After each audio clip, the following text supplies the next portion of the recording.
On va s'intéresser à présent au procès des attentats du 13 novembre. Ce procès entre désormais dans sa dernière ligne droite. C'est aujourd'hui que débutent les plaidoiries de la défense pour 2 semaines. Alors on va voir cela avec vous, Camille Tanquin. C'est donc tout d'abord au tour des avocats des accusés de prendre la parole après les parties civiles et l'accusation. Oui, le ministère public qui la semaine dernière, l'accusation donc, avait requis des peines allant de 5 ans de prison à la perpétuité.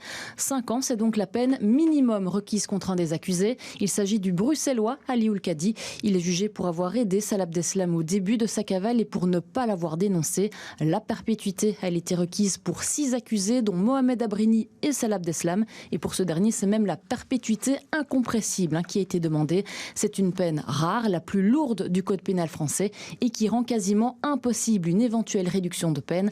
Les prochains jours seront donc consacrés à la défense. Les avocats vont répondre aux arguments de l'accusation. Un moment très attendu.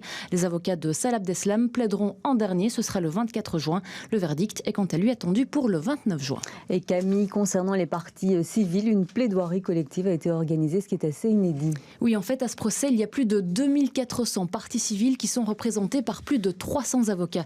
Imaginez si chacun plaidait un à un, ce serait presque interminable, voire répétitif même. Une centaine d'entre eux a donc décidé de coordonner leurs plaidoiries et de les organiser par thème. Pendant 5 jours, ils n'ont pas plaidé pour leurs clients, mais pour l'ensemble des parties civiles. D'autres ont préféré plaider individuellement et d'autres encore ont décidé de ne pas plaider et de se remettre aux plaidoiries collectives.